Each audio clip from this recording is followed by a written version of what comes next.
Hello everyone, you are welcome to one short video of power system first. तो सबसे पहले मैं आपको बता दें कि ये वीडियो जो है यूनिट नंबर सेकंड का वन शॉट होने वाला है।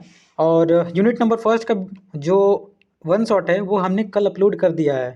तो इसी सेशन को आगे बढ़ाते हुए सबसे पहले हम आपको बता दें कि जो आपका पावर सिस्टम सेकंड है, मतलब सॉरी फर्स्ट है, उसका सबसे लेंदी यूनिट जो है सेकंड यूनिट है। बहुत ज़्यादा अमाउंट ऑफ कंटेंट, इतना ज़्यादा कंटेंट है कि देखिए मुझे ये पीपीटी बनाने में 49 पेज का पीपीटी बना हुआ है। तो आपको सबसे पहले हम कहेंगे कि इसमें जो भी चीज़ें हैं, जितना भी कंटेंट है जो आप देख सकते हैं, transmission line, type of conductor, bundle conductor, corona effect, जो भी स्किन इफेक्ट, फिर से प्रॉक्सिमिटी इफेक्ट, कैल्विन लॉ, मतलब ट्रांसमिशन लाइन के पैरामीटर जो है ये क्या बोलते हैं, शॉर्ट ट्रांसमिशन लाइन पैरामीटर्स नहीं कह सकते हैं, मतलब मीडियम ट्रांसमिशन लाइन, फिर से पाई लॉन्ग, मतलब ऐसा ये चैप्टर है कि कंपटीशन ऑफ पॉइंट व्यू से बहुत बहुत बहुत इंपॉर्टेंट है और आपके सेमेस्टर एग्जाम के पॉइंट ऑफ व्यू से बहुत इंपॉर्टेंट है। लेकिन जो ये transmission and distribution of electrical power first है आपका यूनिट नंबर सेकंड, ये बहुत ही लेंथी है। तो सबसे पहले मैं आपको बता दूं कि ये जो हमें यूनिट नंबर सेकंड का पीपीटी बनाने में ही बहुत टाइम लग गया।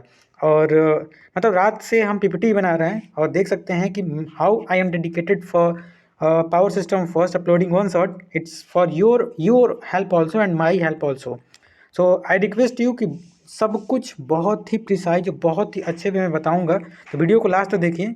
और उससे पहले मैं आपको बता दूं कि जो हम वीडियो डालते थे पावर सिस्टम फर्स्ट का, आप जानते होंगे, सभी लेक्चर नंबर से डालते थे।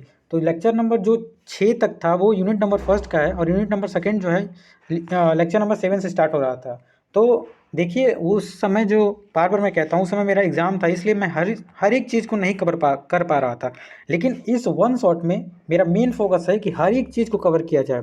तो उस समय जब मैं लेक्चर वीडियो डालता था, उस समय ये जो रिप्रेजेंटेशन ऑफ लाइन जो है, मतलब जो पाई मॉडल, टी मॉडल है, और जो long transmission line A B C D parameter है, इसको हमने लीव कर दिया था क्योंकि ये थ्योरेटिकल पोर्शन है और इसे समझाने के लिए मुझे बहुत ज़्यादा अमाउंट ऑफ टाइम चाहिए था।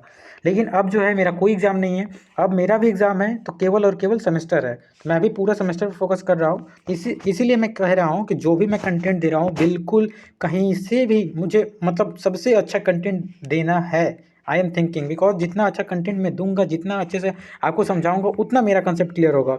और जब मेरा कंसेप्ट क्लियर होगा तो मैं कोई भी कम्पिटेटिव एग्जाम दूंगा, वहाँ मैं अच्छा स्कोर कर पाऊंगा। तो main reason is to make video, is to make my concept clear. I want to make specification knowledge in any, मतलब core subject of electrical engineering. सबसे पहले लेट्स बिगिन। आप देख सकते हैं कि 1 घंटे में मैं अपना ऐसा स्किल डेवलप कर रहा हूँ कि 1 घंटे में पूरा यूनिट को ही कवर कर देना।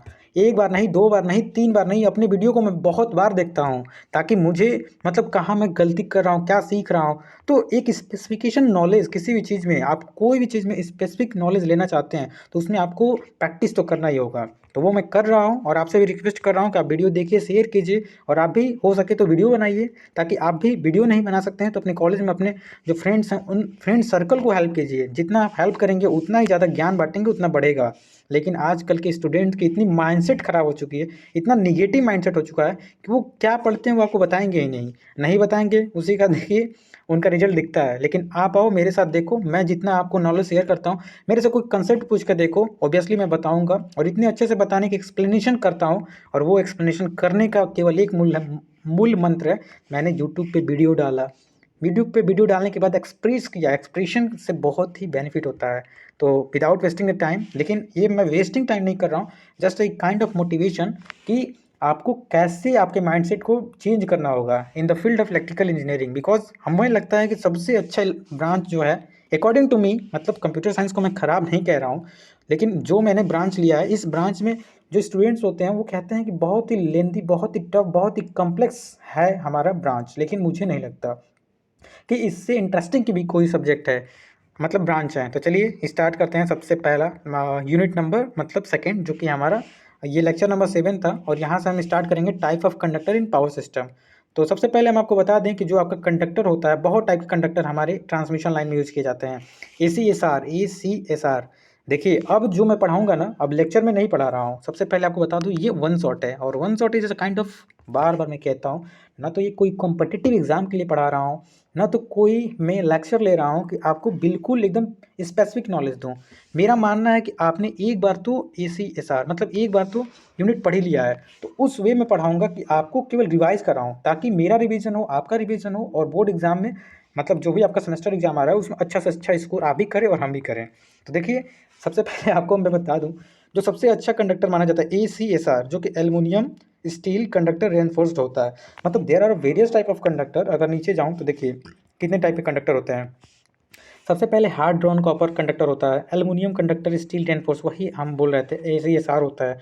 ACSR के बाद आता है हमारा cadmium copper conductor, cadmium copper के बाद होता है स्टील कोड कॉपर कंडक्टर। तो सभी के बारे में हमने ये PPT में दिया हुआ है, तो हर एक चीज़ को मैं अब बताने वाला नहीं हूँ। अगर मैं हर एक चीज़ को बताऊँ तो ये वीडियो का लेंथ में भी 1.5 घंटा तक पहुँच जाए, क्योंकि मुझे जो है आप समझ सकते हैं, आप देख सकते हैं जो PPT है 49 PPT हैं और सबको मुझे समझाना है। तो मैं जो है इस जो सीरीज़ है जो आपका वन शॉट है, इसमें बहुत ही प्रिसाइज वे में बताने वाला हूँ, और ऐसे तरीके से बताने वाला हूँ कि आपको समझ में आ जाए। तो देखिए जो कंडक्टर और ट्रांसमिशन लाइन में लिए जाते हैं, सबसे पहले मतलब उनका रेटिंग होता है। जो हार्ड ड्रॉन कॉपर कंडक्टर होता है वो 33 किलो वोल्ट तक ही यूज किया जाता है, और ये जो है मतलब जो हमारा डिस्ट्रीब्यूशन वर्क है उसमें टैपिंग के लिए मतलब ज़्यादा यूज किए जाते हैं।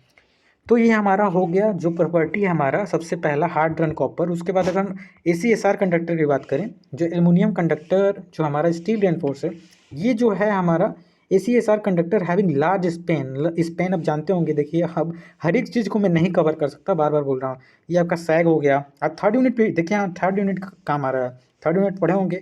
ये हमारा सैग होता है, जो सैग के बीच में लेंथ होता है इसको हम स्पेन लेंथ कहते हैं। तो जो हमारा aluminium conductor steel reinforce conductor है, इसका जो है स्पेन लेंथ बहुत ज़्यादा होता है, और इसीलिए इसमें हम एल्युमिनियम का यूज करते हैं। मतलब क्योंकि हम इसे टेंसाइल स्ट्रेंथ भी बढ़ाना होता है। तो ये जो होता है हमारा ACSR कंडक्टर की प्रॉपर्टी होती है। उसके बाद अगर हम बात करें तीसरा कंडक्टर जो कैडमियम कॉपर कंडक्टर होता है, जो कैडमियम कॉपर कंडक्टर होता है वो by adding cadmium to copper the strength can be increase up to 50%, but conductivity decrease by 15%। कहने का मतलब क्या है, हमें जब हम ट्रांसमिशन लाइन जब ले जाते हैं तो सबसे मेन इंपॉर्टेंट हमें टेंसाइल स्ट्रेंथ बढ़ाना होता है। टेंसाइल स्ट्रेंथ बनाने के लिए हम कॉपर में कैडमियम कितना ऐड करते हैं, 50%। नहीं, एडिंग क्या मतलब जब हम कैडमियम ऐड करते हैं तो इसका टेंसाइल स्ट्रेंथ तो बढ़ जाता है। मतलब यहाँ पे लिख रहा है ना इंक्रीज 50% क्या स्ट्रेंथ, लेकिन जो है 15%, 15% जो है इसका कंडक्टिविटी डिक्रीज हो जाता है। फॉर एग्जाम्पल देखिए, हम जानते हैं कि कॉपर जो है बहुत ही ज़्यादा इसका मतलब कंडक्टिविटी होता है, कंडक्टिविटी बहुत हाई होती है, राइट। लेकिन इसका जो अगर इसके जगह पे हम एल्युमिनियम का क्यों यूज करते हैं, क्योंकि इसका कंडक्टिविटी कम होने के कारण भी इसका कॉस्ट ज़्यादा होता है, कॉपर के साथ कम होता है। तो हम ऐसे चीज़ को प्रीफर करते हैं जिसका कॉस्ट कम हो, भले ही थोड़ा सा उसमें हमें लॉसेस ज़्यादा मिले। तो इसीलिए कैडमियम को हम यूज करते हैं। कैडमियम का यूज करने से हमारा टेंसाइल स्ट्रेंथ बढ़ता है, लेकिन हमारा कंडक्टिविटी जो है 15% घट जाता है। और ये टाइप के कंडक्टर को हम कहाँ यूज करते हैं, हिलीज एरिया में। तो देखिए हमने कैडमियम कॉपर कंडक्टर के भी आपको प्रॉपर्टी बताया। उसके बाद जो चौथा कंडक्टर हम लेते हैं, फोर्थ नंबर कंडक्टर, वो जो है स्टील्ड कोड कॉपर कंडक्टर इसे हम SCC के नाम से जानते हैं। जो SCC steel wired surrounded by the layer of copper strength, और जो ये मतलब इसको भी हम यूज क्यों करते हैं, क्योंकि हमें टेंसाइल स्ट्रेंथ बढ़ाना होता है, कंडक्टिविटी भी बढ़ जाती है। ये कंडक्टर की जो है ओवरऑल स्ट्रेंथ बढ़ जाती है, और मतलब हमें स्ट्रेंथ के साथ साथ कंडक्टिविटी भी बढ़ाना है। तो धीरे धीरे जैसे जैसे हम आगे जाएंगे, कंडक्टर के पहले टेंसाइल स्ट्रेंथ फिर कंडक्टिविटी को हम बढ़ाते जाएंगे। आप जानते होंगे किसी भी चीज़ का आविष्कार होता है उसके बाद थोड़ा सा उसमें डेवलपमेंट करते हैं, उसके ड्रॉबैक जो होते हैं उसको इम्प्रूव करते हैं। तो ऐसे ऐसे सभी कंडक्टर हैं, हार्ड ड्रॉन एल्युमिनियम कंडक्टर। अब इसका भी कुछ स्पेसिफिकेशन होगा, मतलब ये है कि due to increase the cost of copper. अब जानते हैं कॉपर का कॉस्ट बहुत ज़्यादा है, इसलिए एल्युमिनियम से रिप्लेस किया जाता है, क्योंकि एल्युमिनियम जो है सस्ता होता है। तो हर एक चीज़ को मैं नहीं पढ़ूंगा, बस जो मेन थिंग है उसी को पढ़ूंगा। और आपसे मैं रिक्वेस्ट करूँगा कि इस PPT को पढ़िए, और आप भी अपने से जो भी मैं बनाया हूँ PPT उससे आप हो सके तो कम ही बनाइए, लेकिन जो आप लिख रहे हैं अपने लिए वो तो आपको याद होना चाहिए, तब जाके आप एग्ज़ाम में एक अच्छा डेडिकेटेड डिसेंट स्कोर कर पाएंगे। तो जो ये हार्ड ड्रॉन कौन सा था, हार्ड ड्रॉन एल्युमिनियम कंडक्टर।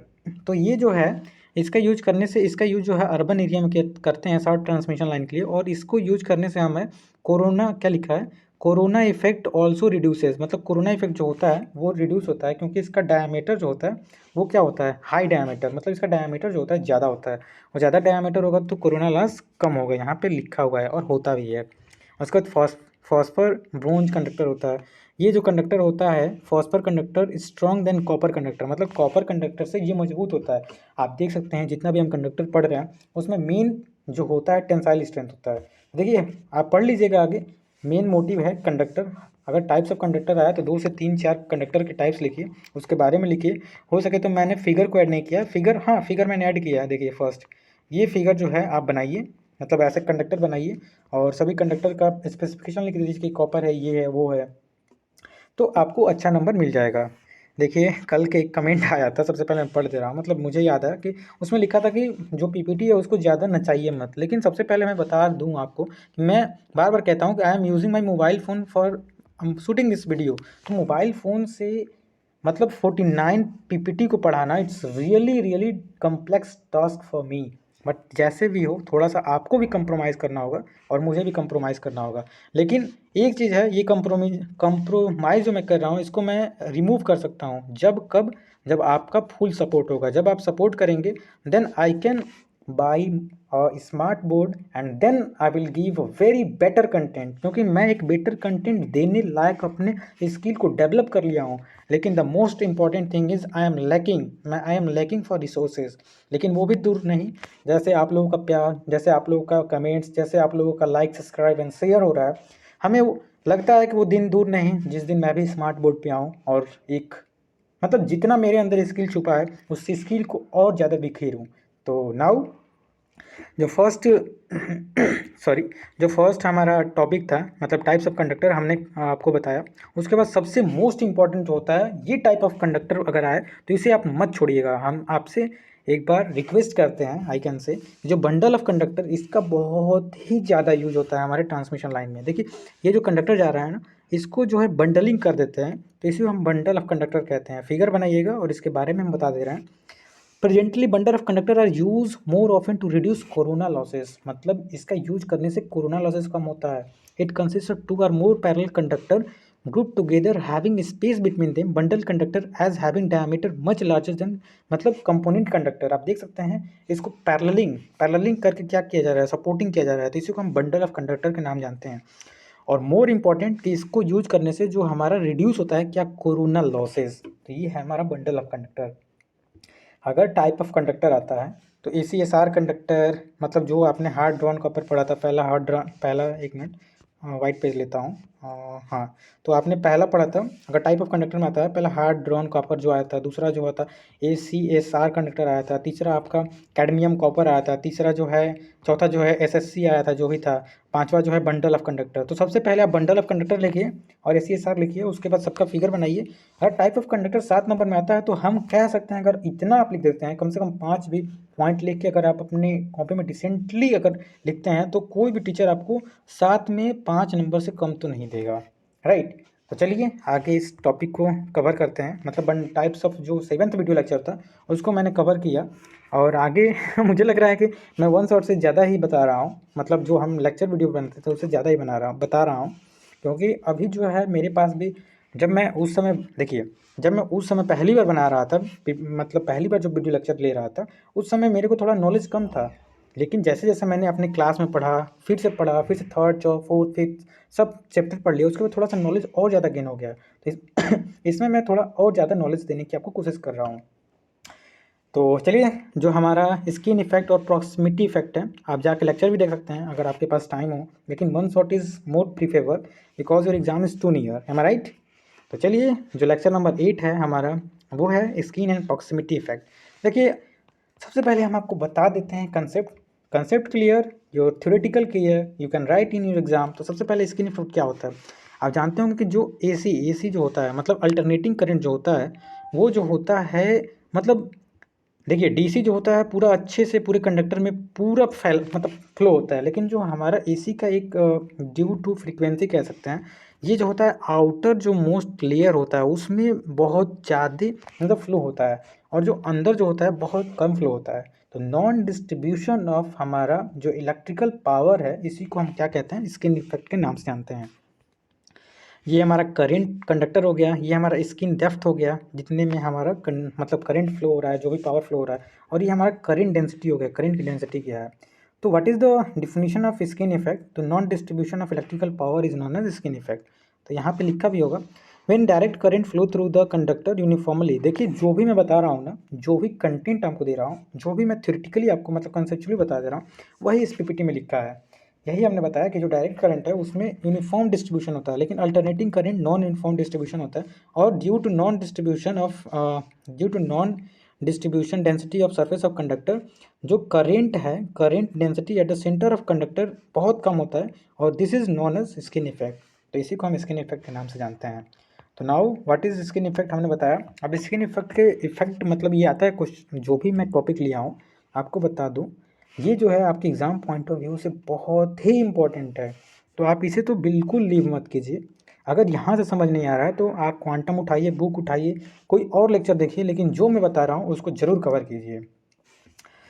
तो जो स्किन इफेक्ट होता है वो उसका क्या इफेक्ट होता है ऑन रेजिस्टेंस ऑफ कंडक्टर। तो skin effect is directly proportional जो होता है, वो जो होता है मतलब ये क्या लिखा है, due to skin effect the cross section of conductor through which current is flowing is reduces. मतलब जो स्किन इफेक्ट होता है तो जो कंडक्टर का हमारा एरिया ऑफ क्रॉस सेक्शन है वो घट जाता है, क्योंकि नॉन आप बिल्कुल देखिए ना, अगर हम इतना मोटा कंडक्टर ले रहे हैं तो इसमें तो बीच में तो मतलब करंट फ्लो ही नहीं होगा, केवल इसके आउटर लेयर पे फ्लो होगा। तो ऑब्वियसली जो हमारा मतलब एरिया ऑफ कंडक्टर वो रिड्यूस होगा। और यहाँ पे आगे लिख रहा है इसलिए जो resistance is directly inversely proportional to area of conductor. मतलब रेजिस्टेंस जो होता है इन्वर्सली प्रोपोर्शनल हो जाता है हमारा किसका, एरिया ऑफ कंडक्टर के। इसलिए hence skin effect increases the resistance of conductor. तो रेजिस्टेंस ऑफ कंडक्टर जाहिर सी बात है इंक्रीज होगा जब स्किन इफेक्ट हमारे कंडक्टर में होगा। तो हमने आपको स्किन इफेक्ट भी बताया। Now the time is to know what is proximity effect. Proximity effect क्या होता है? प्रॉक्सिमिटी इफेक्ट हम आप सबसे पहले आपको डायग्राम से समझाते हैं। देखिए हम दो कंडक्टर लेते हैं, ठीक है, दोनों कंडक्टर में हमारा करंट फ्लो हो रहा है। जब करंट फ्लो होगा तो मैग्नेटिक फील्ड बनेगा, इसमें भी इसमें भी। तो जब दो कंडक्टर या दो से अधिक कंडक्टर पैरेललिंग, इसमें हम कह सकते हैं जब हम पावर फ्लो कराते हैं तो दोनों के मैग्नेटिक फील्ड जो होते हैं यहाँ पे कट कर रहे हैं, और ये कट करने के कारण जो हमारा इफिशियंसी या पावर जो डिलीवर करना जितना चाहते हैं वो कम हो जाता है। और इसी इफेक्ट को जो ये लॉसेज हो रहा है due to magnetic field of both conductor are crossing each other and we are unable to get exact amount of power, it's known as proximity effect. देखो ये कंसेप्ट कहाँ से मैं बोल रहा हूँ, ये मैंने पढ़ा, फिर एक बार वीडियो बनाया, फिर एक बार जब मैं ये पीपीटी बना रहा था एक बार पढ़ा, फिर मैं आपको समझा रहा हूँ। तो अब बताओ ना, जब मेरे से कोई पूछेगा इन फ्यूचर प्रॉक्सिमिटी इफेक्ट क्या होगा, मुझे कभी देखना पड़ेगा पीछे घूम के? नहीं ना। तो मैं इसलिए कह रहा हूँ कि आप किसी भी कॉलेज से हो, किसी भी राजकीय इंजीनियरिंग, कहीं से भी मेरा वीडियो देख रहे हो, मैं आपसे एक ही चीज़ कहूँगा, नॉलेज को बिखेरो, जितना ज़्यादा इम्प्रूव करो, अपने डेवलप करो, अपने स्किल को डेवलप करो, अपने पर्सनालिटी को डेवलप करो। क्यों निगेटिव सोचते हो? आज की जनरेशन बहुत ही निगेटिव थिंकर हो गई है, अपने को पॉजिटिव थिंकर बनाओ। जो भी मैं बोल रहा हूँ ये as of my own experience, और ये पॉजिटिव थिंक करने में ना बहुत दिन लग जाते हैं। सोचो मैं लगातार 3 साल से वीडियो डाल रहा हूँ, तब जाके थोड़ा बहुत मेरे अंदर पॉजिटिवनेस आई है। अदरवाइज़ मैं भी आप ही की तरह था पहले। क्या मैं भी तो वैसा ही हूँ ना, मैं भी तो एक लड़का हूँ, मैं भी तो इसी कलयुग में हूँ। तो चलिए, when the two or more conductor are near to each other their magnetic field interact, वही लिख रहा है, resulting the circulating current। देखिए जब इसका हमारा कंडक्टर था, इसका मैग्नेटिक फील्ड, इसका मैग्नेटिक फील्ड, दोनों जो है सर्कुलेट कर दे रहा है, और यही सर्कुलेशन के कारण जो हमारा इफेक्ट आता है उसी को हम क्या कहते हैं, proximity effect. Due to proximity effect the conductor in each conductor is distributed होता है, और ड्यू टू दैट हमारा लॉसेज जो होता है इंक्रीज होता है, और रेजिस्टेंस जो होता है इंक्रीज हो जाता है, लॉसेज ज़्यादा होने लगती हैं। और जितना अमाउंट ऑफ हमें पावर की नीड होती है एट द रिसीविंग एंड, मतलब सेंड हम कर रहे हैं 5 वोल्ट और लॉसेज होके 3 वोल्ट आ रहा है, तो ये किसके कारण हो रहा है, प्रॉक्सिमिटी इफेक्ट के। तो ये जो होता है प्रॉक्सिमिटी इफेक्ट होता है। तो प्रॉक्सिमिटी इफेक्ट भी आपको समझाया मैंने। अब इसकी कुछ मतलब क्या यहाँ पे लिखा है, proximity effect can be influences by following factor, size of conductor, frequency of supply, resistivity of material, distance between conductor. मतलब क्या बता रहा है, अगर फ्रीक्वेंसी ज़्यादा होगा तो नंबर ऑफ साइकिल ज़्यादा होंगे, नंबर ऑफ साइकिल ज़्यादा होंगे तो हमारा जो ये मैग्नेटिक फील्ड ज़्यादा होगा। साइज ऑफ कंडक्टर अगर ज़्यादा होगा तो और ज़्यादा प्रॉक्सिमिटी इफेक्ट होगा। रेजिस्टेंस अगर ज़्यादा होगा तो प्रॉक्सिमिटी इफेक्ट आने से और ज़्यादा हो जाएगा। डिस्टेंस बिटवीन कंडक्टर, अगर इतना ज़्यादा दूरी रख दिए तो प्रॉक्सिमिटी इफेक्ट नहीं होगा, पास पास रख लिए तो प्रॉक्सिमिटी इफेक्ट ज़्यादा होगा। तो ये थोड़ा यार, अब आप थर्ड ईयर में आ चुके हो, थोड़ा टेक्निकली भी सोचो, ठीक है। तो हमारा प्रॉक्सिमिटी इफेक्ट भी खत्म हुआ। अब चलते हैं नौवां वीडियो लेक्चर पे। नौवां वीडियो लेक्चर जो है ये तो बहुत ही इंपॉर्टेंट है भैया, इसे तो छोड़ो मत, क्योंकि ये आपको छोड़ेगा नहीं। कोरोना, ये कोरोना कोविड नहीं है, ये कोरोना ट्रांसमिशन लाइन का कोरोना है। और ये कोरोना जो है competitive exam of point of view से बहुत बहुत बहुत इंपॉर्टेंट है। चलिए चलते हैं। What is corona? Corona is the performance, ये लाइन तो आप रटी लो, the phenomena of violet glow, hissing noise, production of ozone gas in overhead transmission line is known as corona. देखो ये कोरोना क्या कर रहा है, कोरोना ये है देखो, पढ़ाई को मजाक बनाओ यार, पढ़ाई में इंटरेस्ट लाओगे कब, जब मजा लोगे। मजा लो किताब का। अरे खान सर बोलते हैं ना कि जन्नत भी बनाया कि किताब से प्यार करो, मुझे याद नहीं आ रहा। तो किताब से प्यार करो यार, क्यों लड़कियों के लड़कों के पीछे पड़े हो, किताब से प्यार करो और देखो कहाँ तक पहुँचाती है तुम्हें।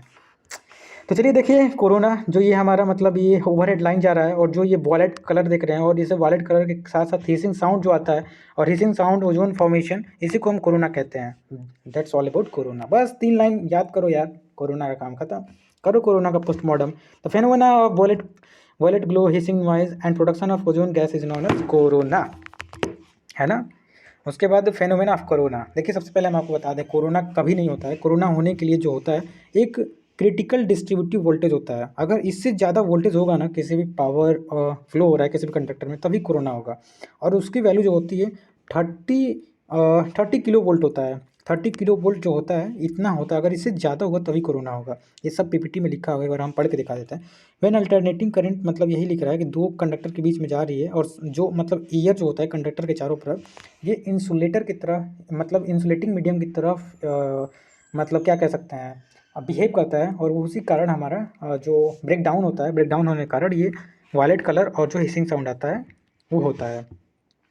तो सब चीज़ यही लिखा होगा कि जो मतलब हमारा at low voltage there is no corona, मतलब कोरोना जब होगा कुछ एक सर्टेन अमाउंट ऑफ वोल्टेज जो हमने बताया 30 किलो वोल्ट, उससे ज़्यादा होगा तभी हमारा कोरोना होता है।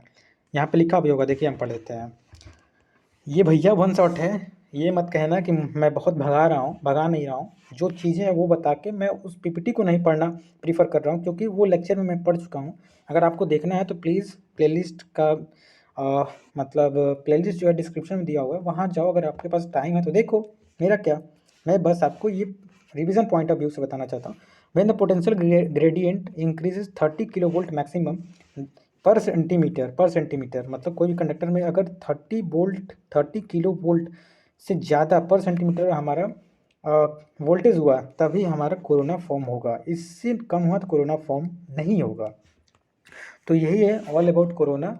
और कोरोना के आगे चलते हैं तो कोरोना कुछ क्रिटिकल जो विजुअल, ये क्रिटिकल वोल्टेज होता है, इसको निकालने के लिए जो वी नॉट होता है, अब उसका फार्मूला होता है। मतलब कोरोना से न्यूमेरिकल भी आते हैं, जो न्यूमेरिकल मैं नहीं करा पाऊँगा, बहुत टाइम लग जाएगा, लेकिन आप पढ़ लेना, मैं भी पढ़ूँगा। एग्ज़ाम से पहले मैं भी न्यूमेरिकल 1-2 लगा के जाऊँगा।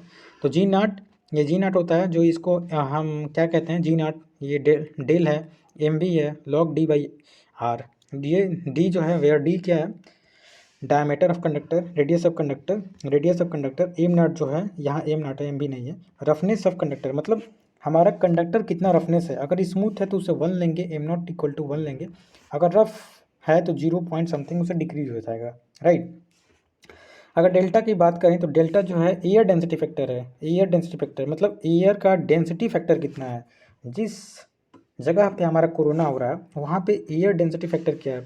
और जी नॉट जो है ये ब्रेकडाउन नहीं, क्या है, ये ब्रेकडाउन ही कुछ होता है, मतलब एयर का कुछ ब्रेकडाउन मतलब कुछ होता है, मुझे याद नहीं आ रहा है यार, अभी तो मुझे याद नहीं आ रहा। मतलब आई थिंक इसे जी जो नॉट है, ये डाइलेक्ट्रिक कांस्टेंट ऑफ एयर होता है। एयर की डाइलेक्ट्रिक कांस्टेंट कितना होती है, वो जी नॉट होता है। तो जब आप न्यूमेरिकल लगाओगे तो समझ जाना, ठीक है। तो ये हमारा फार्मूला हुआ। उसके बाद इसके कुछ एडवांटेज हैं कोरोना के। देखिए कोरोना होने से क्या होता है, जैसे कंडक्टर में जब करंट फ्लो हो रहा है, मतलब वोल्टेज फ्लो हो रहा है 30 किलो वोल्ट पर सेंटीमीटर से अगर ज़्यादा होगा तभी हमारा कोरोना होगा। जब कोरोना होगा तो आपने देखा कि ओजोन फॉर्मेशन होगा, ओजोन फॉर्मेशन होगा, वायलेट लाइट होगा और हिसिंग साउंड होगा। तो ओजोन फॉर्मेशन होने से जो एरिया ऑफ कंडक्टर जो होता है वो इंक्रीज होता है, और इंक्रीज होने से हमारी कंडक्टिविटी जो होती है वो बढ़ जाती है। तो यही एडवांटेज में लिखा हुआ था, corona effect increase the visual diameter of conductor due to that जो हमारा electrostatic when which reduce the electrostatic stress, जो इलेक्ट्रोस्टैटिक स्ट्रेस होता है उसे घटा देता है। कोरोना होने के फ़ायदे भी हैं लेकिन घाटे ज़्यादा हैं। तो अगर फ़ायदा ज़्यादा हो, मतलब प्रॉफिट ज़्यादा हो और लॉसेस कम हो तो ये सही होता है, लेकिन लॉसेस ज़्यादा हो और प्रॉफिट कम हो तो हम इसे अच्छा नहीं मानते हैं। तो यहाँ प्रॉफिट हो रहा है लेकिन लॉसेस ज़्यादा हो रही हैं, तो कोरोना हम अच्छा नहीं मानते हैं। कोरोना हमारे लिए बहुत ही बेकार ही है इन ट्रांसमिशन लाइन। और कोरोना रिड्यूस कैसे करेंगे, कोरोना रिड्यूस करने के कुछ मेथड दिए होंगे, जैसे हम पढ़ते हैं यहाँ पे क्या लिखा है, reduces the effect of transit. हाँ, दूसरा एडवांटेज जो होता है कोरोना आने से हमारा जो ट्रांजिएंट है, मतलब जो बहुत ज़्यादा ट्रांजिएंट हम जानते होंगे, बहुत ही सर्टेन अमाउंट के लिए, अगर मान के चलिए ट्रांजिएंट ये है, बहुत ही सर्टेन अमाउंट के लिए हमारा जो मतलब करेंट या वोल्टेज है, जैसे ये बहुत ही सर्टेन अमाउंट के लिए बहुत ज़्यादा बढ़ गया, जिसे हम क्या कहेंगे, ट्रांजिएंट है। तो ये ट्रांजिएंट के इफेक्ट को भी रिड्यूस करता है। उसके बाद इसके डिसएडवांटेज क्या होते हैं, कोरोना आने से एनर्जी लॉसेस होता है और ट्रांसमिशन लाइन की एफिशिएंसी घटती है। ओजोन फॉर्मेशन होने के कारण जो हमारा कंडक्टर होता है कोरोड, मतलब उसमें कोरोजन लग जाता है, जो कि हमारे लिए बेनिफिट नहीं है। उसके बाद नॉन साइनोसोडल ड्रॉप होता है, जैसे मान के चलिए हम ऐसे मतलब पूरा नॉन साइनोसोडल साइनोसोडल हम भेज रहे हैं अपना इलेक्ट्रिक करंट, लेकिन एट द रिसीविंग एंड हमें नॉन साइनोसोडल मिलने लगा। ऐसे मान के चलिए इसमें टीथ आ गया, कुछ टी फॉर्मेशन हो गया, तो इसके डिसएडवांटेज हैं।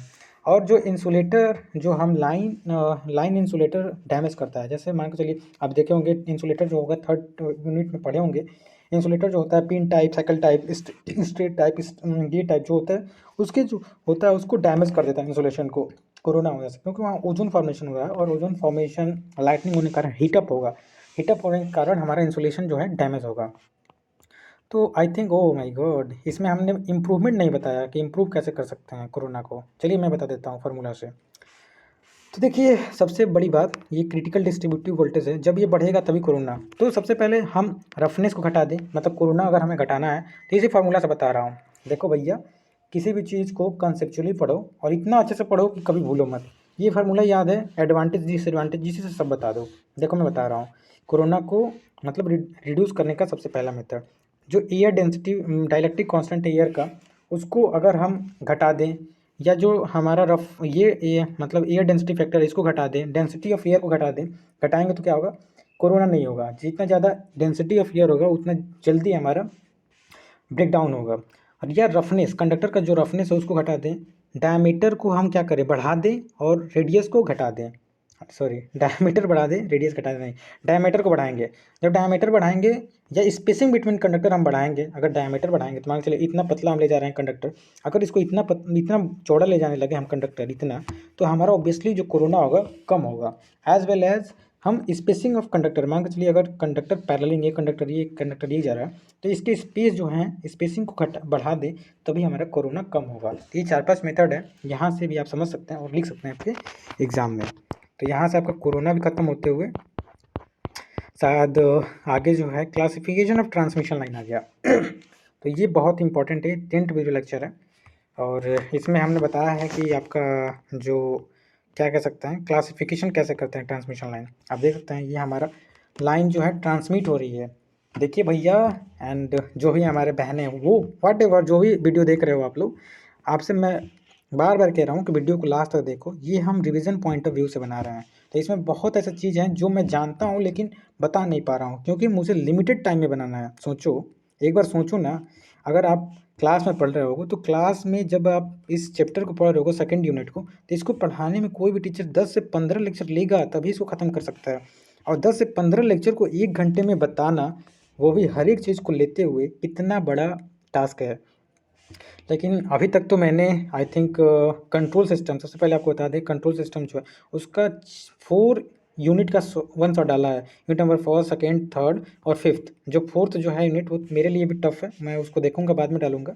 लेकिन इन तीनों को मैंने 1-1 घंटा के अंदर डाल दिया, और ऐसा कोई भी टॉपिक नहीं है जो मैंने नहीं डाला। और पावर सिस्टम का भी फर्स्ट यूनिट का मैंने डाला है वन शॉट, उसमें भी हर एक चीज़ को मैंने बहुत अच्छे से डिपिक्ट किया है, मतलब बहुत अच्छे से, जितना मेरे से मेरी इफिशियंसी है एज अ स्टूडेंट, जितना मैं जानता हूँ अपना पूरा 100% देता हूँ।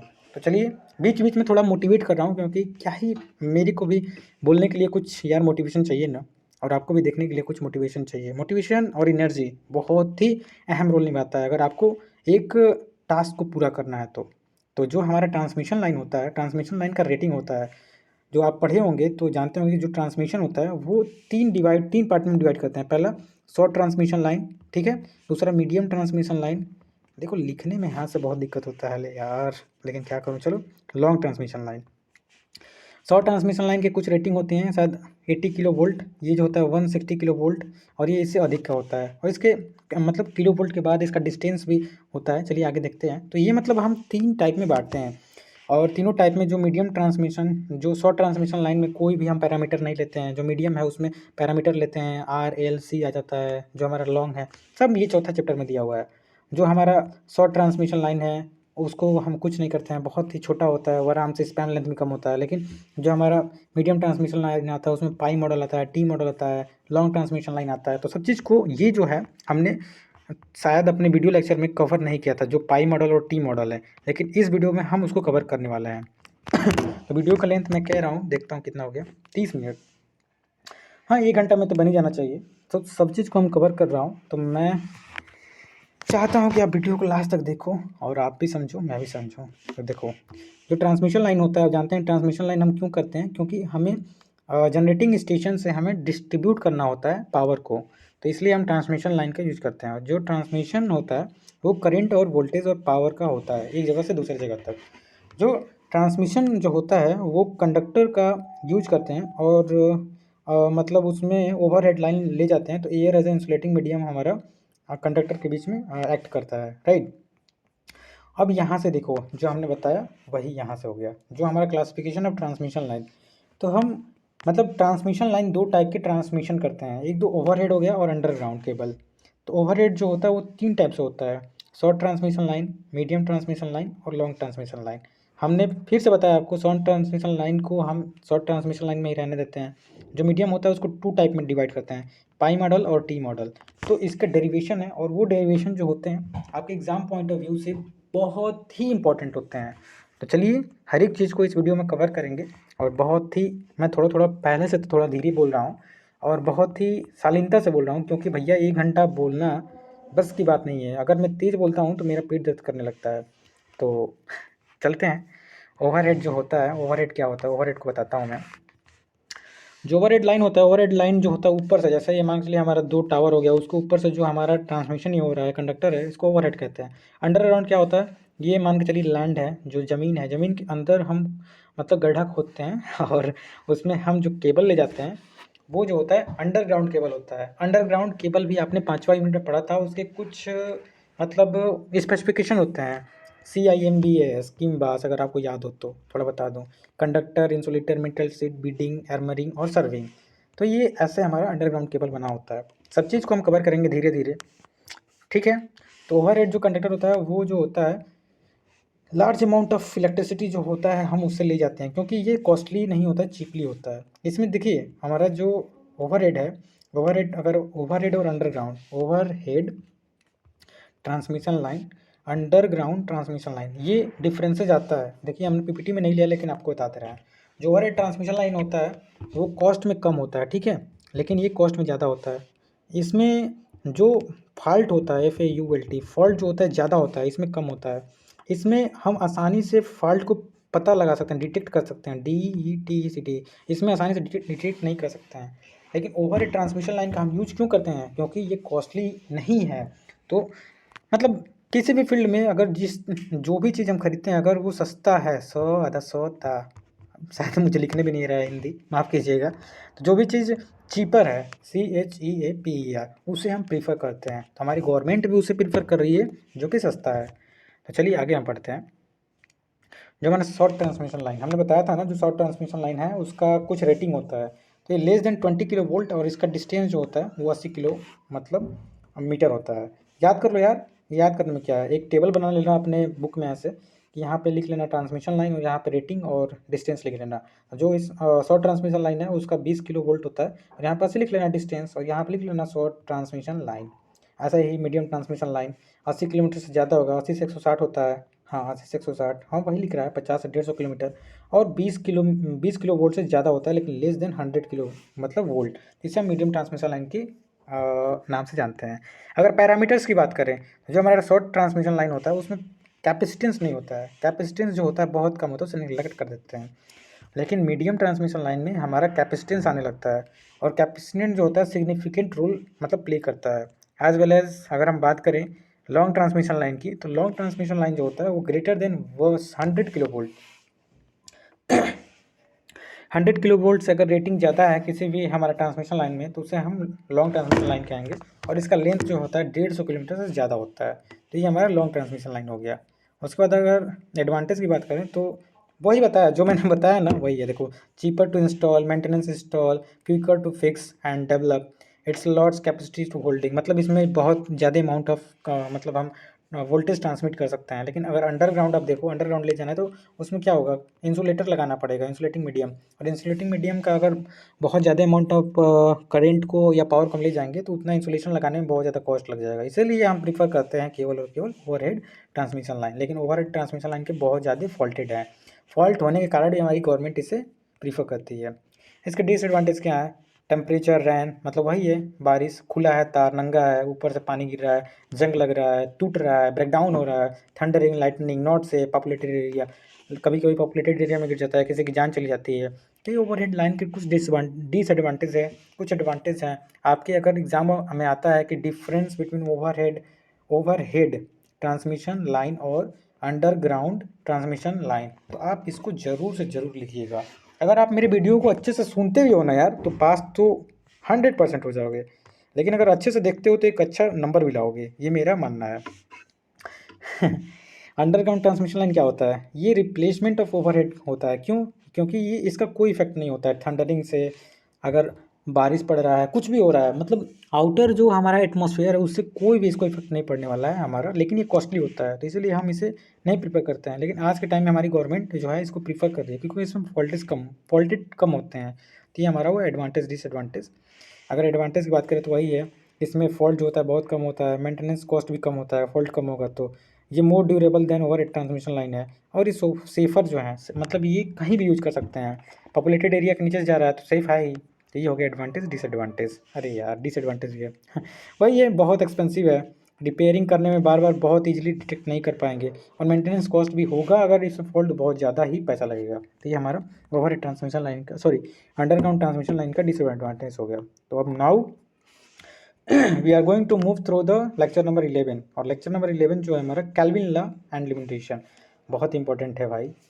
कैल्विन लॉ तो छोड़ ही नहीं सकते, कैल्विन लॉ आपके एग्जाम में आता है। कैल्विन लॉ क्या होता है, the most economical area of conductor, the most economical area of conductor is that for which the total transmission line is minimum is known as Kelvin law. मतलब Kelvin law क्या है, जो हम transmission line में conductor use करते हैं उसका minimum क्या, economical area of conductor is what total transmission line, मतलब ट्रांसमिशन लाइन में सबसे कम अमाउंट ऑफ हमारा मतलब कॉस्ट लगे उसी को हम क्या कहते हैं, हम ट्रांसमिशन लाइन कहते हैं।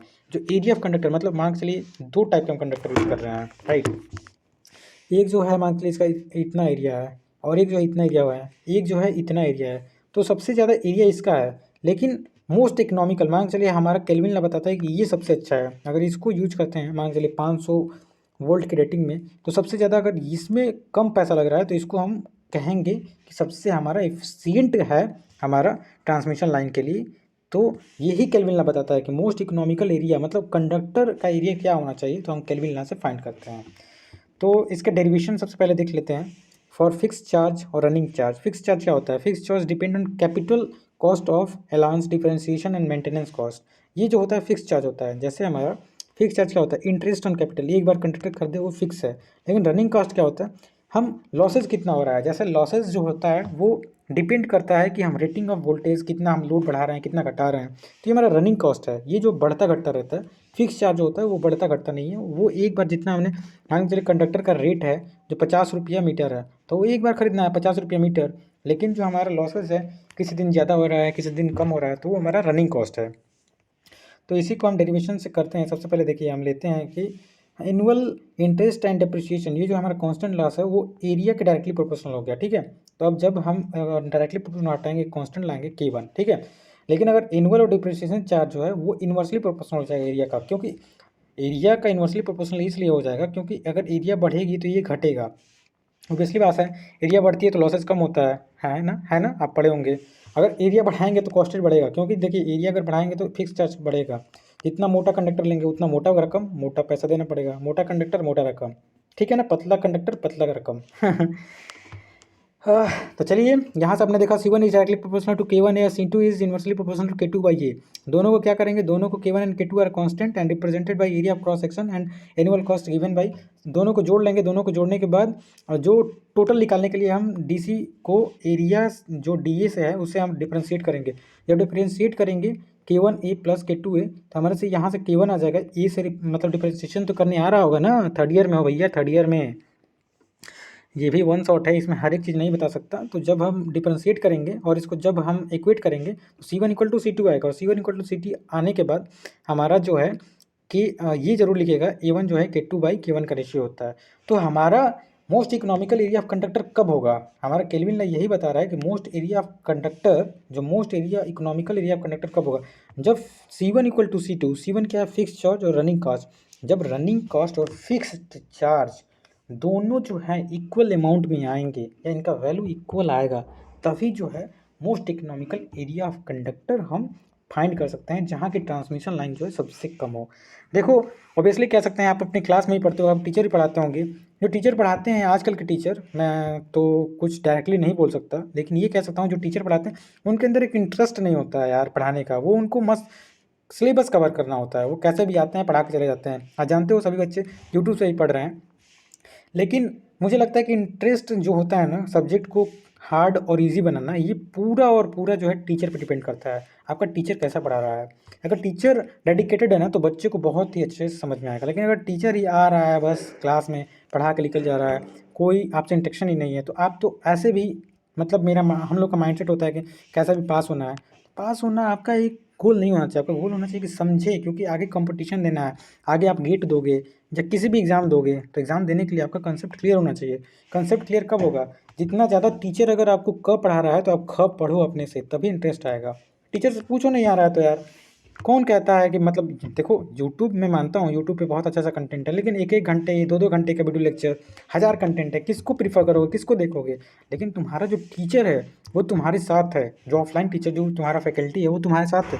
जो भी डाउट आ रहा है जाओ उसके कैबिन में पूछो, कहाँ नहीं बताएंगे सर, बताते हैं। मैं पूछता हूँ आपसे भी, कहता हूँ आप भी जब पढ़ रहे हो पूछो। लेकिन आजकल के स्टूडेंट टीचर से, टीचर यहाँ है तो स्टूडेंट यहाँ है, इतना डिस्टेंस बना के रखते हैं। अरे डिस्टेंस को कम करो टीचर और स्टूडेंट में, तभी जाके आगे बढ़ सकते हो, ठीक है। अब ये मत कमेंट करने लगना आप लोग कि आप whatever you are saying it's my own perspective, ये मैं आपका नहीं जानता कि आप कितने टीचर से फैमिलियर हो, तो it's just all about me. So now transmission मतलब इसके कुछ मैथमेटिकल एक्सप्रेशन हमने बताया। केल्विन लॉ में डायरेक्टली प्रोपोर्शनल जो होता है C1 C2, और अरे भैया ये तो बहुत ज़्यादा जाएगा मुझे लगता है, 42 मिनट हो गया अभी, मतलब बताना ही आगे। चलिए देखते हैं कितना जाता है। तो यहाँ पे अगर ड्रा करें तो ये हमारा फिक्स चार्ज का मतलब ग्राफ फिक्स चार्ज है, और ये जो है एरिया की इन्वर्सली मतलब C1 जो है डायरेक्टली प्रोपोर्शनल टू A था, और C2 जो है इन्वर्सली प्रोपोर्शनल हम एरिया का था। तो C1 जो है लीनियर जाएगा डायरेक्टली प्रोपोर्शनल, ये जो है मतलब पैराबोलिक मतलब एक्सपोन मतलब घटता हुआ आएगा क्योंकि इन्वर्सली प्रोपोर्शनल है। जब इन दोनों का हम मतलब दोनों का समीशन लेंगे तो यहाँ पे आएगा। तो यही बताता है, ये जो पॉइंट है दोनों का इंटरसेक्शन, ये बताता है कि most economical area of conductor क्या होगा। देखिए यहाँ पे यही बताया होगा जो मैंने बताया। C1 जो है एनुअल कंडक्टर, C2 जो है cost of energy of losses है, और ये जो है कॉस्ट है, और ये जो है P पॉइंट जो मिनिमम अमाउंट क्या होगा ये बता रहा है। देखो लिमिटेशन आता है, लिमिटेशन प्लीज़ मत छोड़ना, मैं आपको बार बार कह रहा हूँ। देखो ये जो है अभी हम आपको बताएंगे, देख सकते हो ये सब जो है नॉमिनल पाई मेथड सबको हमने आज कवर करने की कोशिश की है, बस अब आ ही रहे हैं। तो जो लिमिटेशन होता है, लिमिटेशन क्या है, जो केल्विन लॉ होता है उसे can not determine the accurate difference in load factor and full load condition difficult to predict accurate value, मतलब एक हम अनुमान लगाते हैं केल्विन लॉ से कि इतना मिनिमम ऑफ कंडक्टर हमारे ट्रांसमिशन में होता है, क्योंकि जो होता है पावर फैक्टर, लोड फैक्टर, जो बहुत ही चीज़ें आती हैं जो हमने फर्स्ट चैप्टर में पढ़ाया था, उसके कारण जो होता है केल्विन लॉ का लिमिटेशन है, हम एक्यूरेट प्रिडिक्ट नहीं कर पाते हैं। दूसरा, cost of energy losses due to calculation because prices of conductor, मतलब घटते बढ़ते रहता है उसके चार्ज जो है, मतलब चार्जिंग बढ़ता घटता रहता है, उससे भी हम एक्यूरेट फाइंड नहीं कर पाते हैं केल्विन लॉ से हम कि मिनिमम कॉस्ट क्या होगा एरिया ऑफ कंडक्टर के लिए। ठीक है, तो ये 4 हमने दिया, जो मतलब वोल्टेज ड्रॉप में भी beyond permission limit in case of economical size of conductor, voltage drop क्या होगा, तो ये सब जो है लिमिटेशन है, आप देख लेना। मैं हर एक चीज़ को नहीं बताऊंगा क्योंकि देखो वीडियो का लेंथ बहुत ज़्यादा हो रहा है, हमें अभी बहुत चीज़ समझाना है। ठीक है, तो अब चलते हैं जो चीज़ हम नहीं बताए थे और ये बहुत ही इंपॉर्टेंट है, मतलब यहाँ पे टिक मार लो और इसे रटो, मैं भी रटा हूँ, तुम भी रटो, रटना पड़ेगा क्योंकि एग्जाम में आता है। जो हमारा मैंने मीडियम ट्रांसमिशन लाइन बताया था, 2 टाइप का होता है, आपको बता दूँ। मीडियम ट्रांसमिशन लाइन होता है वो एच, मतलब टी मॉडल का होता है और पाई मॉडल का। तो टी मॉडल का हम ट्रांसमिशन लाइन लेके उसका डेरिवेशन करते हैं। सबसे पहले देखो, सबसे पहले हम लेते हैं नॉमिनल टी और उसके ABCD पैरामीटर कांस्टेंट हम निकालेंगे। तो सबसे पहले हम इसको ये जो है ABCD पैरामीटर हम लिखेंगे और ABCD पैरामीटर हमें निकालना है, इसलिए बता रहा है कि ABCD पैरामीटर ये होता है V1 I1 अपन, मतलब V1 I1 जो है V2 और I2 का रेशियो होता है। ठीक है, तो ये हम नॉमिनल टी लेते हैं। जैसे हमारा ट्रांसमिशन लाइन है, जानते हैं ट्रांसमिशन लाइन में एक रेजिस्टेंस आएगा, रेजिस्टेंस के बाद इंडक्टेंस आएगा, इंडक्टेंस के बाद कैपेसिटेंस भी होता है। देखो भैया, ये समझ में नहीं आएगा, मैं जानता हूँ, तो मैं यही कहूँगा कि हर एक चीज़ को यहाँ से अगर स्पीड में देख रहे हो तो स्पीड घटा दो और देखो, मतलब 1x या 1.5x पे मैं समझाने की कोशिश करता हूँ। देखो, ट्रांसमिशन जो लाइन होता है मीडियम, उसमें हमारा कैपेसिटेंस आ जाता है, उसमें रेजिस्टेंस इंडक्टेंस भी होता है, कैपेसिटेंस भी आ जाता है, लेकिन शॉर्ट ट्रांसमिशन लाइन में नहीं आता है। इसका जो स्ट्रक्चर है देखो ऐसे है, टी की तरह है ना, टी की तरह, तो इसलिए इसको टी मॉडल कहते हैं। और ये टी मॉडल का अगर आपके एग्जाम में आता है तो ये बनाओ और सब चीज़ लिखो। ये जो है बीच में हम ये कैपेसिटेंस लेते हैं और इसको इक्वल पार्ट में हम डिवाइड कर देते हैं, R/2 इसका डेरिवेशन कैसे करते हैं, देखो ये है, क्या कह सकते हैं, ये मतलब हम फेजर डायग्राम बनाते हैं। सबसे पहले हम VR जो है रेफरेंस लेते हैं और ये जो है I जो है ड्यू टू इंडक्टेंस आने से लैग करेगा। ठीक है, देखो हम बता दे रहे हैं ऐसे, ये VR हमने लिया, VR लेने से I लिया, I लेने के कारण जो है थोड़ा सा इससे, मतलब ये हमारा VR जो, सॉरी, ये हमारा जो VR है, हमारा VR, ठीक है, VR से IR जो है लैग करेगा, लैग करने के कारण फिर से हम VR IR बनाएंगे इसके पैरेललिंग, तो ये हमारा VR IR आ गया, IR/2। फिर इसके 90 डिग्री एक्सेल आ जाएगा, मतलब एक्सेल आ जाएगा क्योंकि 90 डिग्री लीड करता है हमारा इंडक्टेंस रेजिस्टेंस से। फिर यहाँ से हम VC लेंगे, VC लेने के बाद फिर VC से हम IR/2, मतलब अभी लेफ्ट साइड का हमने लिया और राइट साइड का ले रहे हैं। अभी समझ में नहीं आएगा, अभी बता रहा हूँ, बस देख लो। ये जो है इसके पैरेलल लगा IS/R2, फिर इसका 90 डिग्री जो हमारा इंडक्टेंस आ गया, फिर यहाँ से VS आ गया, और फाइनली जो हमारा ये VS आ रहा है यहाँ से हमारा IS/2। देखो 1 मिनट समझा दे रहा हूँ। देखो इसके लिए बोर्ड चाहिए यार, स्मार्ट बोर्ड, कैसे मैं बताऊँ, मुझे ही नहीं समझ में आ रहा है, लेकिन मैं समझ रहा हूँ और मैं समझा रहा हूँ तो मेरा कंसेप्ट क्लियर हो रहा है।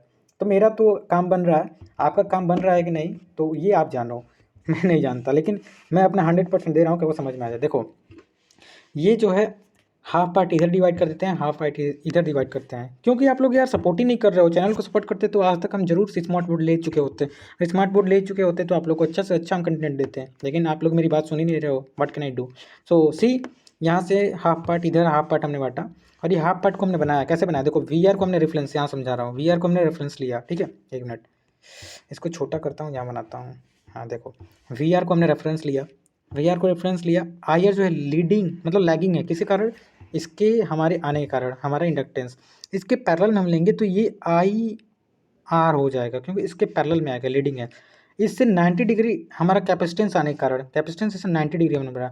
अब इसका यहाँ से हम जब, मतलब यहाँ से हम जब लेंगे, क्या करेंगे, जब रिजल्टेंट लेंगे तो ये VS आ जाएगा, मतलब असेंडिंग क्या होगा, तो यही इसने बताया। देखिए हाफ पार्ट पहले लेफ्ट का लिया, हाफ पार्ट फिर राइट का हाफ पार्ट लिया, वही यहाँ पर हम समझाने की कोशिश कर रहे हैं, हम समझा दे रहे हैं, आप एक बार समझिएगा फिर से। ठीक है, देखिए यहाँ VR को इसने रेफरेंस लिया, इसे 90 डिग्री लैग किया, फिर ये इसका पैरेलल लिया IR R/2, छोटा वाला R/2 इधर का, फिर इसे 90 डिग्री, फिर इसका मतलब ये इसका रिजल्टेंट लिया, फिर इससे मतलब पैरेलल में लिया राइट साइड के लिए, ये लेफ्ट साइड के लिए, देखो लिखा हूँ ये राइट साइड के लिए, फिर इसे 90 डिग्री लिया एक्सेल के लिए, फिर इसका रिजल्टेंट लिया, फाइनली हमारा VS आ गया।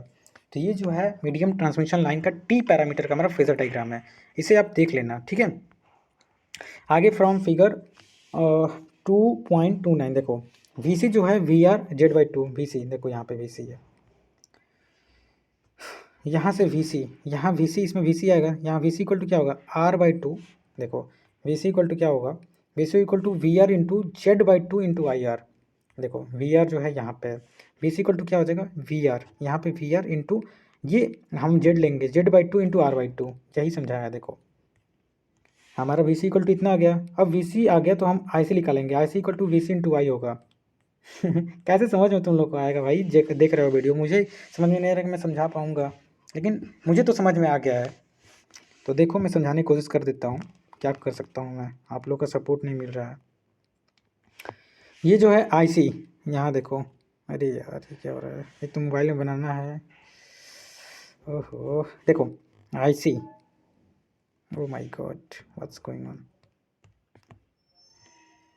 ये भैया एग्जाम पॉइंट ऑफ व्यू से बहुत इंपॉर्टेंट है, इसलिए मैं थोड़ा एफर्ट दे रहा हूँ कि आपको समझ में आ जाए। देखो यहाँ से IC equal to VC into I होगा, कैसे, IC हमारा यहाँ है IC, और IC इक्वल टू VC, ये VC है, VC इंटू Y, ये Y होगा ना, V इक्वल टू IR होता है, I इक्वल टू V/R होता है, तो ये Y जो एडमिटेंस लिया हुआ है, एडमिटेंस, तो इसलिए ये हुआ।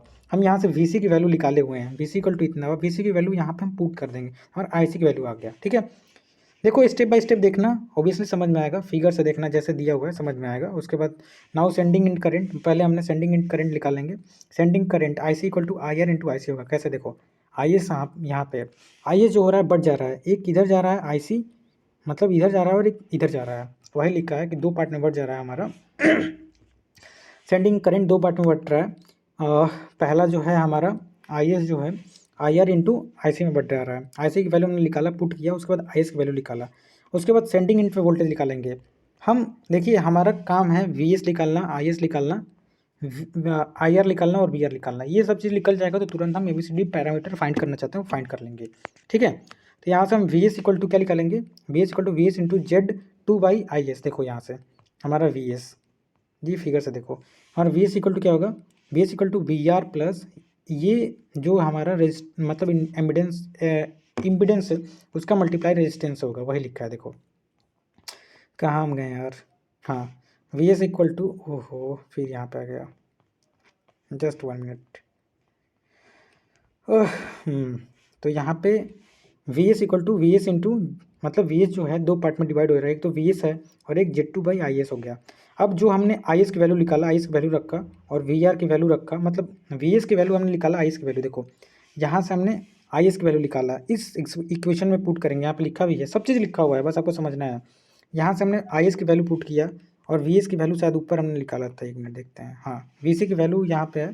तो हर एक वैल्यू को जैसे ही हम पुट करेंगे इस इक्वेशन में, जैसे इस इक्वेशन में हम पुट करेंगे तो हमारा फाइनली हमारा VS भी निकल के आ गया, IS भी निकाल लिया हमने। देखो IS हमने यहाँ से निकाला और VS हमने यहाँ से निकाला।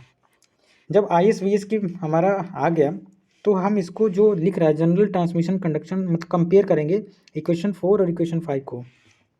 तो आप जानते होंगे ABCD पैरामीटर के लिए VS जो होता है V/I का रेशियो जो होता है V2/I2, V1/I1 जो होता है V2-I2 का रेशियो होता है। तो यहाँ से जो इक्वेशन नंबर 4 और इक्वेशन नंबर 5 को जब कंपेयर करेंगे तो इक्वेशन नंबर 5 जो ये है, यहाँ पे B/I है, तो ये हमारा C हो गया, ये हमारा D हो गया, ठीक है पैरामीटर। और हमारा चौथा पाँचवा कंपेयर करने के लिए कह रहा है, देखो ये IS है, ठीक है। यहाँ से ये जो हो गया AB, मतलब ABCD यहाँ से पैरामीटर आ गया।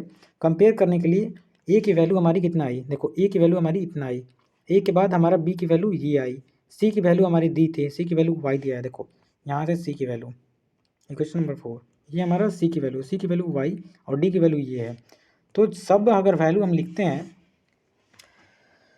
सभी वैल्यू लिखने के बाद हमारा A की वैल्यू इतना, B की वैल्यू हमारी Z इतना आई, C की वैल्यू Y है, Z की वैल्यू इतना आई, और हम ट्रांसफर मैट्रिक्स के फॉर्म में लिख देंगे ABCD, और यही हमारा ट्रांसमिशन जो T मॉडल है उसका हमारा ये मतलब क्या कह सकते हैं, ये हमारा मैट्रिक्स नेटवर्क ट्रांसफर फंक्शन है, ठीक है।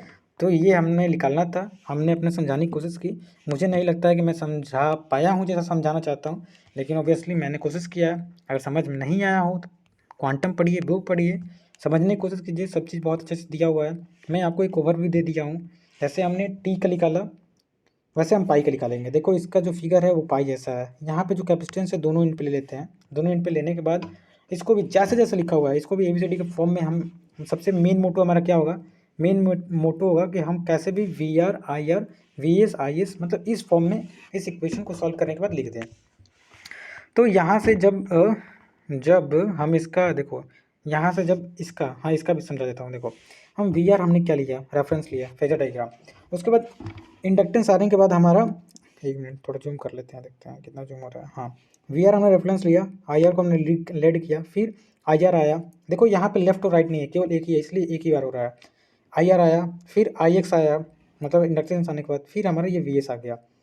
तो ये हमारा फेजर डायग्राम है जो पाई मॉडल है उसका। उसके बाद फिर से हम फ्रॉम मतलब VC1 इक्वल टू VR आ रहा है। देखो यहाँ से जैसे लिख रहा है, देखो समझा कैसे समझना है। फ्रॉम फिगर 2.81 यहाँ से VC और VR क्यों बराबर है, क्योंकि देखो इस फिगर में देखें तो VC जो है यहाँ पे है, ठीक है, ये VR है और यहाँ पे ये VC हो जाएगा। तो VC जो है VR के इक्वल है ना।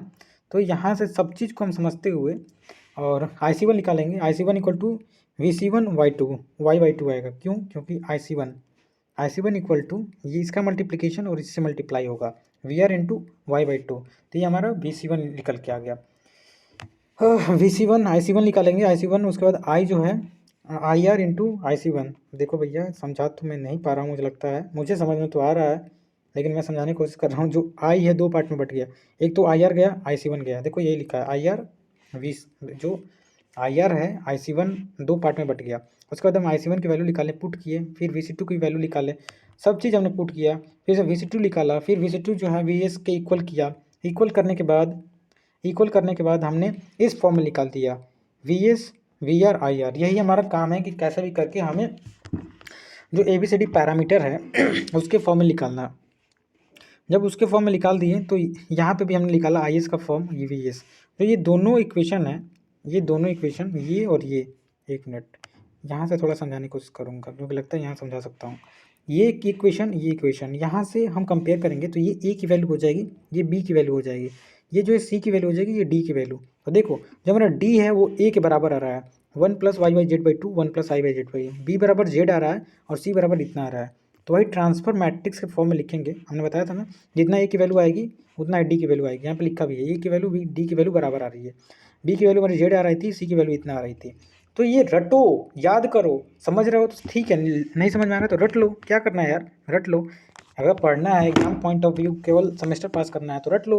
एक दिन रटने में लगेगा, दूसरे दिन भूलने में लगेगा। आज रटो कल भूल जाओ, क्या करना है, बस सेमेस्टर पास हो जाओ। तुम्हारा तो यही काम है ना, बहुत लोगों का यही काम है। वन शॉट देखते ही क्यों हो, बस पास होने के लिए। जैसे पास होना है मैं आपको मूल मंत्र बता रहा हूँ, लेकिन मुझे पास नहीं हो रहा है, इसलिए मैं समझ के करता हूँ और आपको कहता भी हूँ कि आप पूरा बढ़िया से पढ़ो, ताकि जब बढ़िया से पढ़ोगे तो आपका ज़्यादा पॉसिबिलिटी है कि आप मतलब आप कॉम्पिटिटिव एग्ज़ाम को क्रैक कर लो। अदरवाइज़ अगर पास होने के लिए पढ़ रहे हो तो कॉम्पिटिटिव एग्ज़ाम आपके बस की बात नहीं है। हाँ, जो डायरेक्ट है, जो रियलिटी है उसको बोल दो, बुरा लगेगा तभी सही, अच्छा लगेगा तभी सही। देखो भैया 57 मिनट से बोल रहा हूँ, हालत ख़राब है। आप लोग वीडियो को शेयर नहीं करते हो। मैं अपना पूरा एफिशिएंसी लगा रहा हूँ, एफिशिएंसी बता रहा हूँ। देखो एफिशिएंसी आउटपुट अपन इनपुट होता है। तो power deliver at receiving point, मतलब हम रिसीविंग पॉइंट पर पावर ले रहे हैं तो आउटपुट हो गया। और डिलीवर मतलब सेंडिंग, डिलीवर करने से जब सेंड करते हैं तो उसमें लॉसेज भी होता है। तो ये सब चीज़ निकालने के बाद और जब हमें एफिशिएंसी निकालना होगा तो इस फार्मूले पर रख देंगे, हमारा एफिशिएंसी निकल जाएगा पाई मॉडल और टी मॉडल का। तो नाउ पाई मॉडल और टी मॉडल भी समझाने में मैं कितना समर्थ रहा मुझे तो मालूम नहीं, लेकिन अपना मैंने पूरा 100% दिया कि आपको समझ में आया।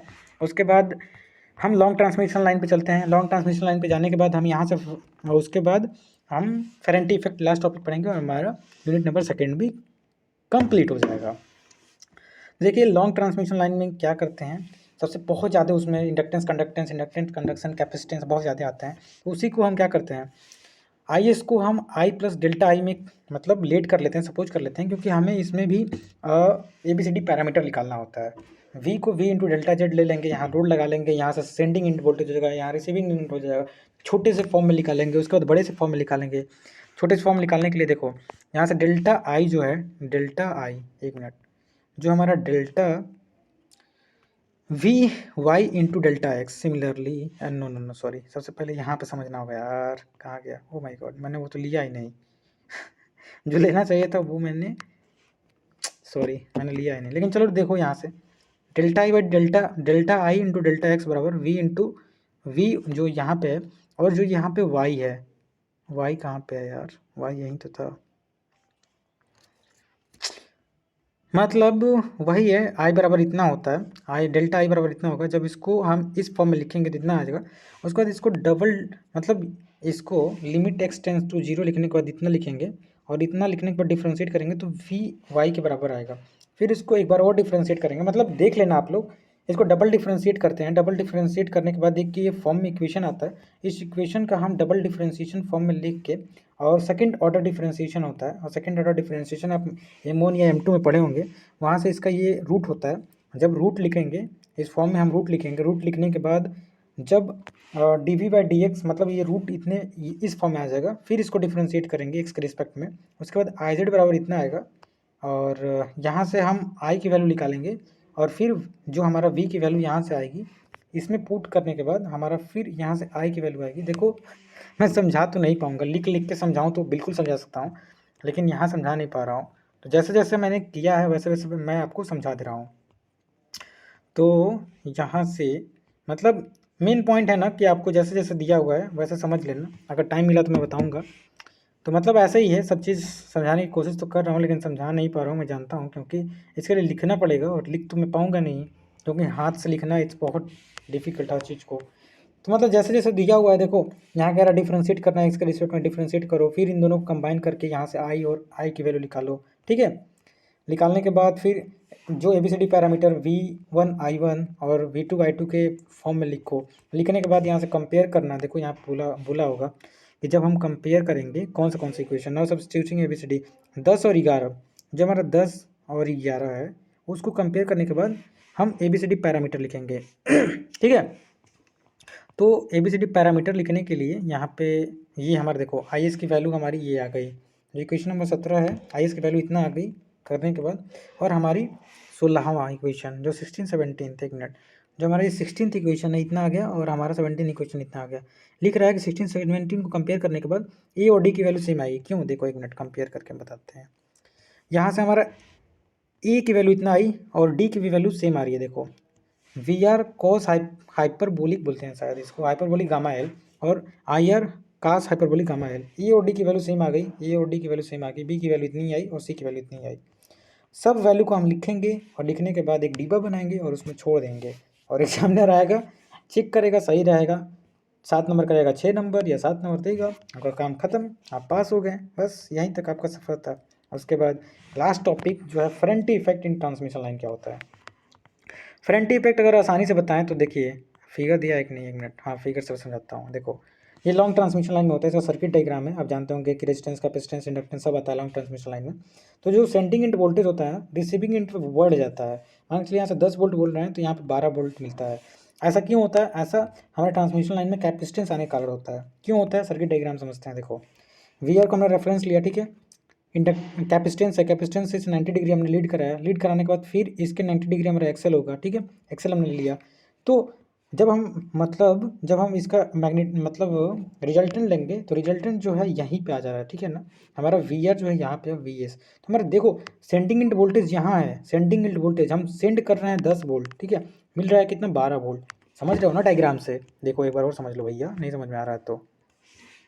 हमने रेफरेंस लिया वी आर, भेजा 10 वोल्ट, ड्यू टू कैपेसिटेंस आने के कारण 90 डिग्री लीड किया, फिर इसमें इंडक्टेंस से 90 डिग्री हमने लैग कराया, लैग कराने के बाद जब हम रिजल्टेंट निकाले इतना आया, तो इसका ये जो है वी एस हमारा यहाँ आ रहा है, वी एस इतना ही दूर है, वी एस हमारा कितना है 10 वोल्ट हमने भेजा, लेकिन हमारा जो रेफरेंस आया, मतलब रेफरेंस नहीं कह सकते हैं, रिसीविंग में 12 वोल्ट आ गया। कैसे बढ़ जा रहा है? तो इस बढ़ने के ही फेनोमेना को हम फेरेंटी इफेक्ट कहते हैं। 10 वोल्ट भेज रहे हैं, 12 वोल्ट मिल जा रहा है, due to capacitance is known as Ferranti effect, यही लिखा होगा अगर थ्योरी में पढ़े तो। When the medium of transmission line, Ferranti effect देखो, when the medium of transmission line is medium or long are operated in no load, मतलब no load light load पे ये नहीं होगा, it's become more than sending end voltage, sending end voltage से ज़्यादा हो जाएगा। The phenomena of receiving end voltage transmission during no load light load condition is called front, sorry, केवल और केवल नो लोड और लाइट लोड पे ही कंडीशन फ्रंट इफेक्ट का होता है, मतलब लो लोड और लाइट लोड रहा है तो क्या होगा, ड्यू टू सेंडिमेंट वोल्टेज, जो मतलब हमारा रिसीविंग एंड वोल्टेज बढ़ जाता है, इसी को हम फ्रंट इफेक्ट के नाम से हम जानते हैं। जो देखो बोलते बोलते हालत ख़राब हो गया है, इसलिए थोड़ा समझाने का अब थोड़ा मन नहीं कर रहा है, लेकिन समझा रहा हूँ। The charging current produce voltage in series reactance, मतलब इसको इसका मैग्नीट्यूड जो होता है इसको कैसे कम कर सकते हैं, in order to determine the magnitude of voltage rise one half of the voltage capacitance, मतलब हम रिसीविंग एंड जो कॉन्सेंट्रेटेड है रिसीविंग एंड पे संट पैरामीटर का यूज करते हैं, लिखा है कि नहीं इसमें, लिखा होगा। In the case of short transmission line it's if negligible, हमने बताया था ना कि शॉर्ट ट्रांसमिशन लाइन में कोई भी कैपेसिटेंस नहीं होता है, कैपेसिटेंस नहीं होने के कारण इससे फ्रंट इफेक्ट नहीं होता है। और फ्रंट इफेक्ट जो होता है केवल एक्स्ट्रा हाई लाइन वोल्टेज पर होता है, और ये केवल और केवल under no load light load condition पर होता है, और प्रिवेंट ऑन द क्या लिखा है, in order to prevent over voltage on the line, मतलब ये जो होता है शायद रिसीविंग एंड वोल्टेज पे अगर हम शंट या सीरीज कैपेसिटेंस या रिएक्टेंस लगाते हैं तो हम फ्रंट इफेक्ट को रिड्यूस करते हैं। तो फ्रंट इफेक्ट हमने बढ़ा, सेंडिंग इंट वोल्टेज हमारा बढ़ जाता है रिसीविंग एंड से मतलब ज़्यादा हो जाता है, इसी को हम फ्रंट इफेक्ट के नाम से जानते हैं। तो टोटल 1 घंटा 5 मिनट का वीडियो, बाप रे बाप, अभी तक का सबसे हाईएस्ट आई कैन से कि हमने वन शॉट डाला ये। तो लास्टली आई कैन से कि भैया बनाने में बहुत मुझे मेहनत लगा है। देखो मैं समझ सकता हूँ कि आई एम नॉट फैकल्टी, बार बार कहता हूँ, फैकल्टी तो नहीं हूँ लेकिन एक अच्छा स्टूडेंट हूँ, क्योंकि डिप्लोमा में मैंने 8.8 CGPA लाया था। अब CGPA के पीछे नहीं हूँ, लेकिन हाँ बीटेक में भी हर बार थर्ड सेमेस्टर और फोर्थ सेमेस्टर में 8.4 ला रहा हूँ, बिना पढ़े उतना जितना डिप्लोमा में पढ़ता था उसका 60% पढ़ता हूँ, कंपटीशन पे भी फोकस करता हूँ, तभी भी 8.4 ला रहा हूँ। सोचो अगर पूरा फोकस करने लगा डिप्लोमा इतना, 9.45 के पास ही रहूँगा। तो बस यही कहूँगा कि मेरे पास जो नॉलेज है मैं उसको बिखेरना चाहता हूँ, आपकी हेल्प करना चाहता हूँ, आपकी हेल्प से मैं अपना हेल्प करना चाहता हूँ। तो लास्टली मैं यही कहूँगा कि भैया अगर देखे आपने वीडियो लास्ट तक तो प्लीज़ इसे डोंट फॉरगेट टू शेयर, क्योंकि एग्ज़ाम बहुत ही नज़दीक है। शेयर करो, सब देखें। Thank you.